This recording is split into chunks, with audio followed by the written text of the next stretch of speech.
Yo, bro, losing Mbappe for free wasn't bad enough. Yo, what did they do, bro? What did they do to upset the football gods? Who decided this was okay? They lost Mbappe and UEFA said, yeah, fuck them. We don't care about them anymore.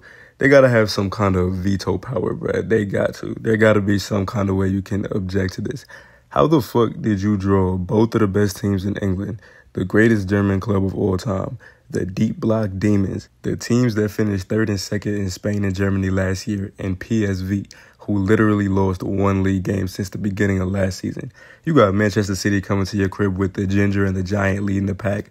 We looking at a calm 3-1 right there off rip. A somewhat rejuvenated Bayern who just got Paulinho and then got Olise now, with Kane still leading the pack. And you're going to Germany? It might get ugly. Then you got to bump heads with Simeone. I mean, at least it'll be at home, but still. Then you got to come to the Emirates to bump heads with us. The motherfuckers that put up 89 points in the Prem last season and went to the last day with City. Stop it. On God, y'all getting locked up in there. It's like somebody decided to just give PSG the worst options they possibly could. Ain't no way this was just an accident. How does this happen 2 years in a row? They could have at least thrown them like a Young Boys or like a Slovan Bratislava or some Harry Potter spell-ass team. But nope. This is nasty, nasty work. Nah, look at his face. My boy was sick to his stomach. He finna go home and stare at his walls in silence. Buddy on the right, like, nah, it's over. And it's not like PSG sucks at all. Let's be real here. They've actually built up a fairly solid post-Mbappe team. Barcola on the left wing is electric. He already has 3 goals this year, and he literally hasn't even played 90 minutes total. Really high ceiling. He's only 21 and could easily work his way to being a world-class winger. Neves was an underrated signing, and a teenager already has 4 assists in 2 games. They still have Marquinhos and Hakimi out back. Colomouani, well, he's there. Dembele's still a hooper. You never know. This could be the year he finally develops that finishing and decision-making gene and actually explodes. Unfortunately, the team still has its downside. Despite the insane potential of that midfield 3, they're all small, and this could become a problem with the extremely physical midfields they'll be facing. Bayern just added Paulinho, and they already have Pavlovic in the midfield, dual monsters that could really bully PSG's trio. Arsenal just added 6'2" Marino to go with 6'2" Rice. Odegaard is also there, but they'll probably have to be more worried about the dual demons that'll be next to him.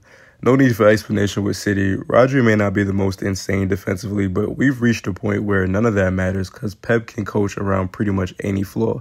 There's also the experience factor because Zaire Emery is 18 and Neves is 19. Y'all know I'm not the biggest Colomouani fan either. I think he's too unreliable, and Asensio isn't going to be that guy up front. Overall, they're very clearly a team that's a step below where they used to be, with the potential to climb back up, though. If we're being real, this doesn't have to be all doom and gloom, though, because with the new format, they don't really have to get a lot of points to go through. For anybody that's still confused, here's a quick explanation. It did confuse me at first, too, I won't lie. I was looking at the rules like, what the actual fuck are y'all talking about? I think I got it now, though. It's actually pretty simple. Literally just a 36-club league. The top 8 teams go straight to the knockouts. The bottom 12 teams are eliminated.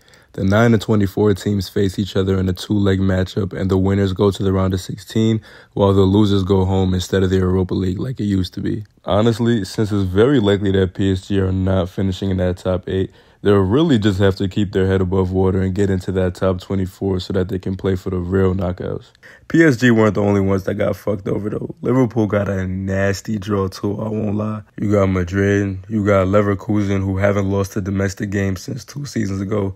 You got Leipzig with a Simons that's only getting better, Openda and Sesko up front. It's not going to be easy. Then you got Milan, too, to go along with PSV and Girona. I still think they make it through, though. Just definitely not in the top 8. I'm not gonna lie, I kind of fuck with the new format for a couple different reasons. For one thing, it's harder to end up with stupidly easy draws like we often see. Last year, for example, Manchester City got both Young Boys and Red Star Belgrade in their group. Like, bro, are you dead ass? Now you got 4 group stage games with City beating up on innocent Serbians and Swiss motherfuckers because they have to play them twice, and really only 2 games where they have to give half a shit. With the new format, teams have to play a wider variety of clubs, and it's harder to just luck your way through, and we also get more big matchups in the group stage instead of the group stage just being boring filler 99% of the time. Like, come on, be honest. How many times have you looked at the group stage matchups for the day and you literally couldn't give one fuck about almost all the games on the slate? Now, don't get me wrong. City still got an easy draw this year, but now instead of facing fodder 4 out of 6 games, they have to play PSG, Juventus, and Inter along with a sturdy Sporting team for 4 out of their 8 games. As for who my predictions for the top 8 are, based on the strength of schedule and their home and away matchups, I'd say City, Madrid, Leverkusen somewhat, Barcelona, Arsenal, and Bayern are basically locks to make it straight through. The last two are up for debate, though. The new format is definitely going to lead to a more interesting group stage, though, so I'm glad about that. PSG, Liverpool, good luck. Y'all definitely going to need it.